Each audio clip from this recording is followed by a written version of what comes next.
ढेर दिन हो गइल तोरा के देखल, रूपवा तोहारे हरे घरी निरेखल। ढेर दिन हो गइल तोरा के देखल, रूपवा तोहारे हरे घरी निरेखल। झाके खिड़की से कनखी चलैहा हो, चलैहा हो।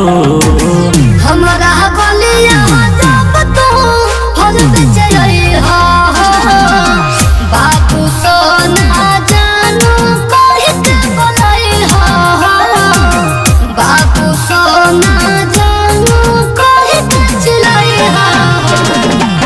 हमरा गलिया जब तू फल बेचैहा हो, बाबू सोना जानू कहि के बोलैहा हो, बाबू सोना जानू कहि के चिलैहा हो।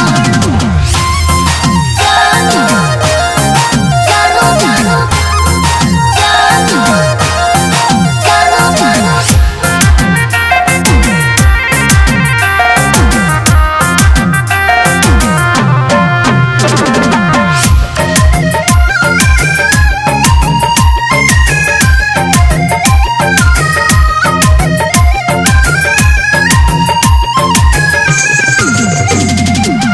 जुम्मक दिन शुक्रवार कहनवै हो, जातनी मोहर महजिद पहनवै हो।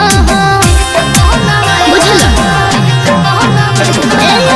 जुम्मक दिन शुक्रवार कहनवै हो, जातनी मोहर महजिद पहनवै हो। ललका टी शर्ट पहनले रहब हो, दिलवा के बात तुहसे कहब हो। अच्छा। छत के ऊपर से ओढ़नी हिलैहा हो, लहरैहा हो। हमरा गलिया जब तू फल बेचैहा हो, बाबू सोना जानू कहि के बोलैहा हो, बाबू सोना जानू कहि के चिलैहा हो। हमरा गलिया जब तू फल बेचैहा हो, बाबू सोना जानू कहि के बोलैहा हो, बाबू सोना जानू कहि के चिलैहा हो। जानू जानू जानू जानू जानू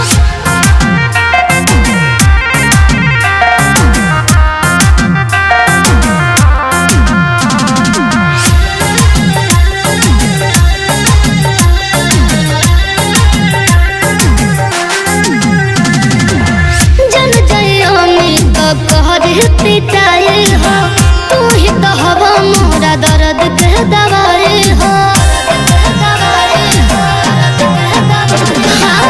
जन जयोनी कब कहरी पिटाए हो, तू ही तो हवा मोरा दर्द के दवाए हो। करतनी हम तुहसे वादा हो, टाइम न ले तोरा ज्यादा हो। अच्छा। आके जादू के झप्पी दे के जइहा हो, चली जइहा हो।